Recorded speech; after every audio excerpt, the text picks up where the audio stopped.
Hello and welcome to this edition of Secure Networks, the Endace Packet Forensic Files, with your host, Michael Morris. This week's special guest is Brett White, cybersecurity advisor and architect. Brett, welcome. Thank you for joining. Why don't you tell us a little bit about yourself and your background? Yeah, thanks. I'm coming to you from Melbourne, Australia. So I've been working in networking and security for roughly 2 decades around the world. So in Australia, the US, and I spent a bit of time in Europe as well. So the last 10 years, I've been really focused in on security, working for Palo Alto Networks, Juniper, and Cisco in SE and architect roles across service provider, financial services, and large enterprise accounts. I also spent some time building and maintaining large secure networks for Telstra, Australia's leading service provider down here.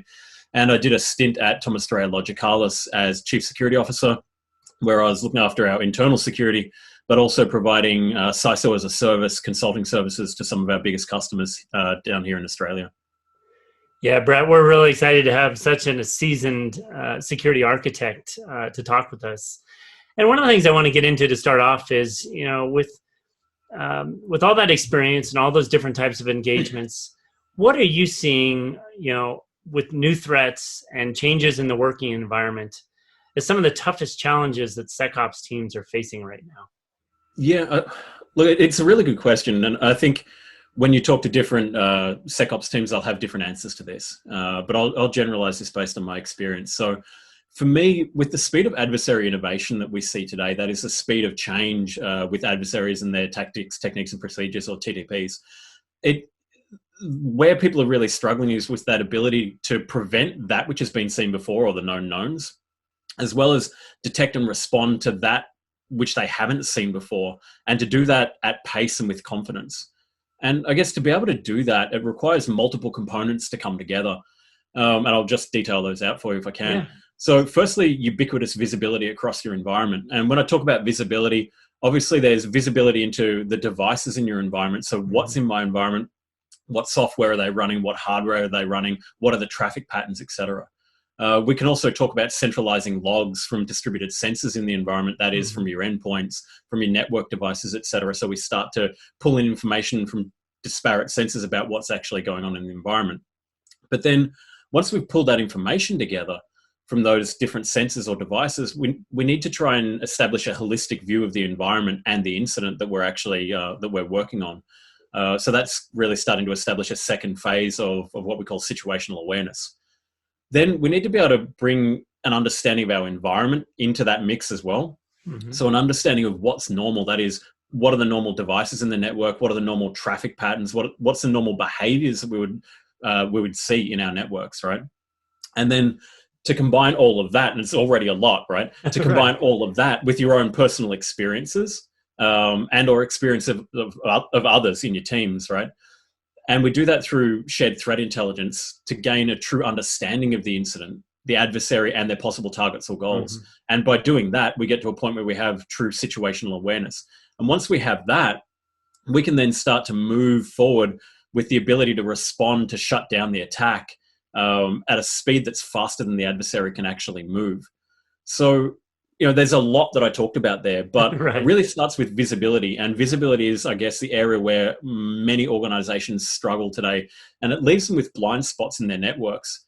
But even once we have visibility established, pulling that information together from all those disparate sensors and shared threat intelligence, your own history and background and all of that, with shared threat intelligence, etc., to generate meaningful and actionable alerts that can be responded to with confidence.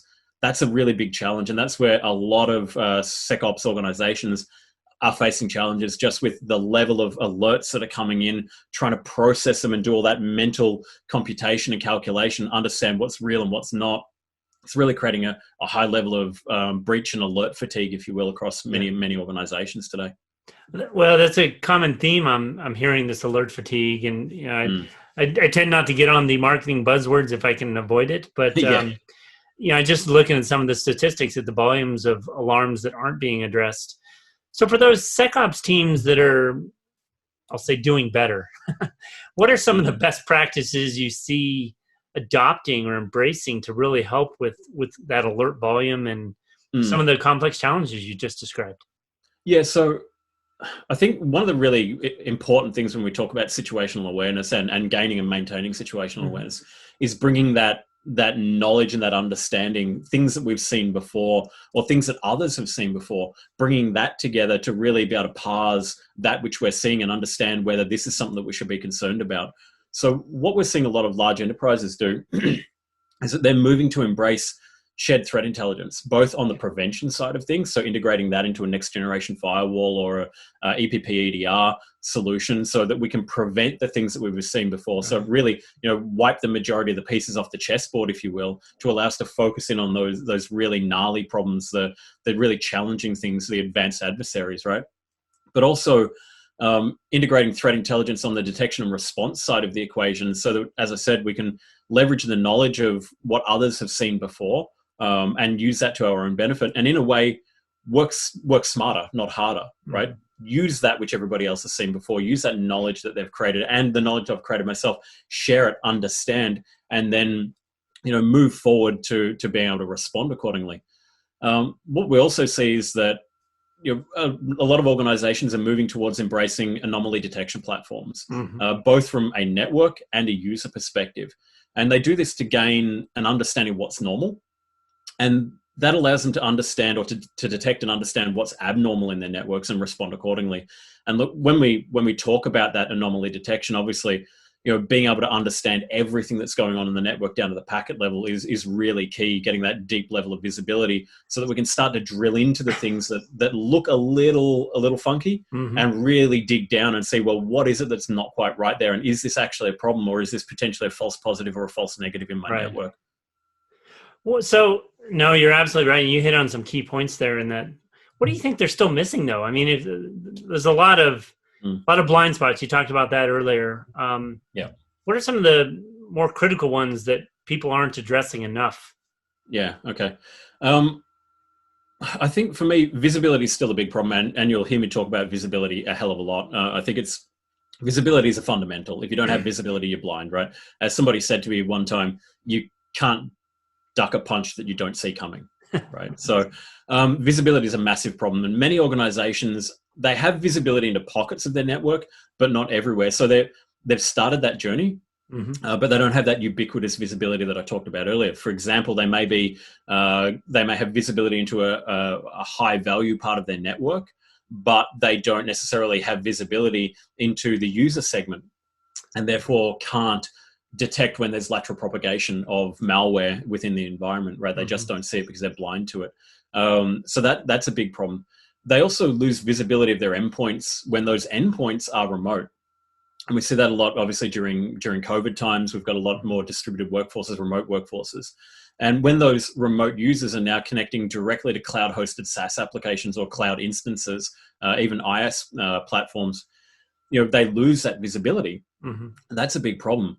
And as I kind of mentioned there as well, organizations don't have visibility into their cloud tendencies. So, as I said, ubiquitous visibility is key, but there are so many parts of networks, complex distributed networks today that organizations just don't have visibility. And that leaves those dark spots in the networks where adversaries can hide and remain unseen for very long periods of time. And if you look at the Mandiant FireEye M trends, you'll see that we're talking hundreds of days. If you go back a couple of years, it was in excess of 400 days dwell time within APJC. It was massive, right? So we give the adversaries a chance to hide in the darkness, which is really, really problematic. So we need to do a lot more there to get that ubiquitous visibility and really shine a light into every corner of the network, if you will. Absolutely. No, you talk about visibility. Actually, it kind of leads to my next question is, as an architect, what are some of the foundational pieces you recommend beyond just the visibility, so that need to look at that data, right? Assuming you get that visibility that you talked about, what are some key things that people, I mean, you and I both know we've been in the business a long time, right? There's a huge adoption of ML AI stuff. There's a huge adoption of SOAR and orchestration stuff right now. Combinations thereof. But from an advisor that's trying to coach customers, what do you say if you don't have 1, 2, and 3? You're not even in the game. Okay. Really, really good question.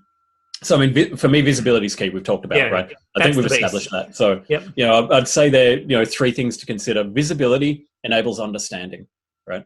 Understanding enables policy, and policy enables control, right? So visibility is the fundamental.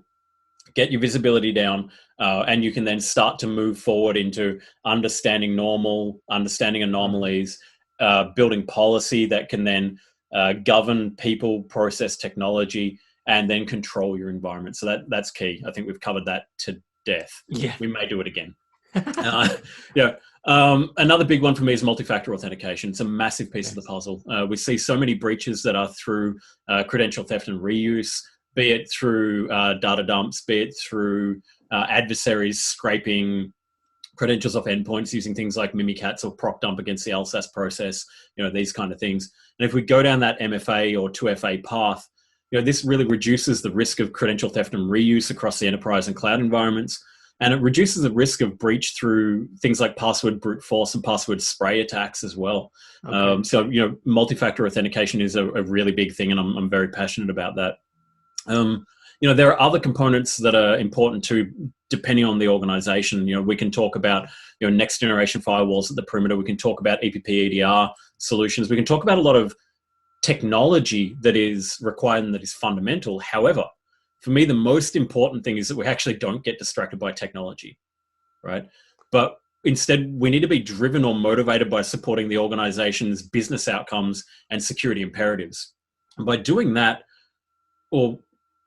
that basically allows us to guide the direction that we take from an architectural perspective, right? So we ensure that the solution that we put together is actually the right fit for the organization and will support them in meeting their goals. And that's not only the goals of protecting themselves, but protecting the data that they hold, and most importantly for me, the data that they hold on behalf of their customers. Because at the end of the day, organizations are custodians of their customers' data, and customers' data is then directly related to people. And security for me is all about protecting people.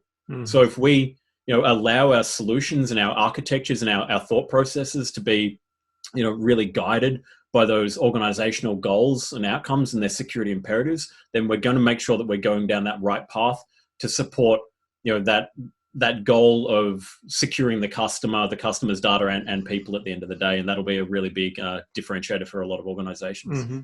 No, you hit on a thing that frankly a lot of people in technology don't hit on, which is the human factor, right? And the business processes around what people can do. So kind of building on that a little bit, what do you suggest, or what are some things you recommend for SecOps teams and business process teams, right? Business process engineering teams to really help in areas like efficiency and accuracy and reliability, right? Because it is contingent on the people. They have the one thing we all have. I love this quote that I've always stuck with in my life is the one thing we all have in common is time. And so how can we improve, or how can SecOps teams really improve, on the efficiency front, the accuracy front? Efficiency and accuracy, they're big things. We talked about adversarial innovation and the speed of innovation. And if we talk about indicators of compromise for a moment, and the basic indicators of compromise like IP addresses and domain names and these kind of things, they're relatively easy for an adversary to change and to quickly churn through, right? So how do we keep pace with the adversary as they go and change these indicators of compromise, and maybe at a higher level force them to then go from changing their IOCs into actually changing their tactics, techniques, and procedures, which is a lot more difficult for them to do. And one way that we can force them to have to do that is by integrating shared threat intelligence. And I talked about shared threat intelligence as in our own personal experiences, sharing that with each other within an organization, sharing that between organizations through things like ISACs and ISOCs and certs and these kind of organizations as well. But also, if you want to talk about machine-enabled shared threat intelligence, so using Stix-Taxi and these kind of protocols and processes for really sharing threat intelligence, that's going to deliver great benefits in terms of detecting the known threats, first of all. It can also help us by detecting those known threats, as we talked about earlier, really clear that chessboard and allow us to focus in on the couple of things that are really a little bit gray and the things that we're not quite sure about right now. And that's where, things like MITRE ATT&CK framework and understanding the TDPs can really come in to help detect and work around those. But I think something that's really important here is to understand that not all threat intelligence is created equal. Okay. So if we're integrating different sources of threat intelligence, it's really critical to understand your threat intelligence sources and the associated levels of trust.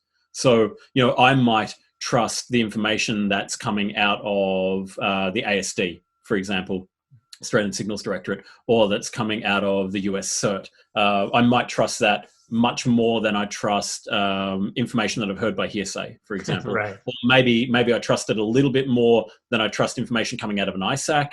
Although ISACs are pretty good as well, and I'm not rubbishing ISACs in any way, shape, or form there, right? But understanding that level of reliability and confidence associated with the threat intelligence that we're bringing in. Because by doing that, if we want to take automated response actions, which allows us to then respond and shut down attacks at the speed of the adversary moving through our environment, or hopefully faster then we need to take automated response, right? But we can only do that based on threat intelligence that has the highest levels of trust. If I do it based on TI that has a low level of trust, next thing you know, I've kick banned the CEO's laptop and I'm going to be in a world of trouble. Right. So take action, automated action based only on high levels of trust, and then really look to use human intervention, human intelligence to confirm and take action on indicators that we see from other levels of threat intelligence and confidence, right? So if it comes from an ISAC or maybe a little bit lower down the chain, something that I've heard about or read somewhere in a blog, really get that human intelligence in there to really understand, is this something that I really should be worried about? What's my level of confidence? And then process that and then look to take a manual response action, which may be, rather than kick banning, it may be doing a bit more digging down into packet forensics, or it might be a bit more monitoring, or it might be a phone call to the CEO to say, hey, is this you? Are you really in Guam right now? That kind of thing. Right. So to sum it up, really integrating that shared threat intelligence is going to enable that increase in efficiency and accuracy and reliability across the security stack, not only from a technology but also a people process perspective. Excellent. No, that's some great insights, Brett. So looking out, one of the questions I always like to ask our experts that we get on this this series is, things are crazy right now. We still got a global pandemic. We've got tons of remote workforce. If you're to advise, our security teams that listen to this podcast, what do you recommend our listeners to think about or to look out for over the next 6 to 18 months? In this constantly shifting battle for network and cybersecurity? Yeah. So, I mean, as you talk about there, it's a constantly shifting battle, right? The cyber threat landscape is never static. It changes all the time. It's what keeps this thing interesting. It's what keeps us in a job, right? It's what keeps us engaged. And because of that, 6 to 18 months, that's an eon in cybersecurity. That's a really, really long time, especially with, as I said earlier, the rate of innovation of adversaries. So, I'll probably detail out 3 things here for you if I can. Okay. So firstly, the first 2 are really from a technology perspective. I'd be saying look for further developments in the XDR and source spaces. We're seeing a lot of development, a lot of movement in that space at the moment. So when we talk about XDR, we're not just talking about detection and response on the endpoint. We're talking about bringing in data sources from everywhere, from the network, from cloud, from the endpoint, from wherever your users, your data, your servers, your services may be, bringing in that visibility to allow us to detect and respond across that entire ecosystem. And then on the source side of things, obviously, looking into security, orchestration, automation, and response. And in that space, we're really looking at delivering that ubiquitous visibility, gaining that situational awareness that I talked about, and up to those 3 levels of situational awareness that then enable those automated response capabilities to allow us to move at the speed of our adversaries, or hopefully faster than the speed of our adversaries. So that's number 1. Number 2 would be look for further developments in the SASE or secure access services edge space. Okay. There's a lot of talk going on there at the moment. So in the SASE space, we're looking to deliver more cloud-native security capabilities for increasingly remote and distributed enterprises. The thing that I would say there about SASE is that nobody has a full solution, a full stack solution there today. Gartner acknowledges that themselves in their own writings and briefs that they've put out. The really important thing that I would say for organizations looking in the SASE space is, do what Gartner recommends, and that is have a conversation with your vendors and their representatives about what their roadmap looks like, and understand if that roadmap of capabilities aligns with your organizational roadmap and how that will help meet your security imperatives. If those things align, that's great, and we can go ahead with that vendor. If not, have a look, base it on priorities, work out whether this vendor is the right vendor for you, what capabilities are coming when, and look to move forward that way. But definitely, big movements in the SASE space, a lot of vendors out there jockeying and vying for position at the moment. So, keep an eye on that one, keep your ear to the ground there. The final thing, though, is not about technology at all. Well, it is, in a way. Technology is a component, right? So for me, the biggest thing to think about, the one thing that you take away from all of this, is that remember that security isn't just about technology, right? There's a lot of technology out there. I'm a technologist. I love some technology. Don't get me wrong, right? But security is about people.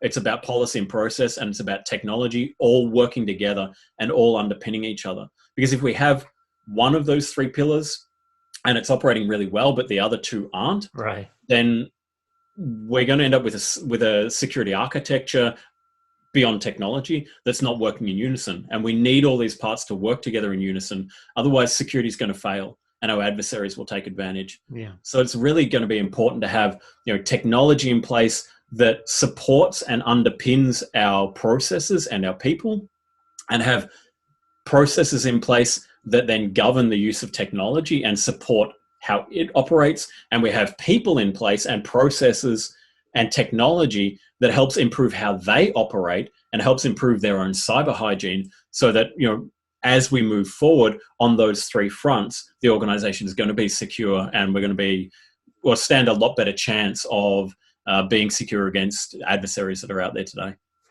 Brett, that's tremendous insights. Thank you so much for taking a little bit of your time and worries. joining us to share your expertise in how to better secure networks. We'd ask our listeners to tune in next time for another edition of the Endace Packet Forensic Files. For more information about Endace's network packet capture platform and our integrations with our Fusion technology partners, please go to endace.com. Brett, again, thank you. No worries. Have a great rest of your day. Yeah, you too. It's been a pleasure. Thanks.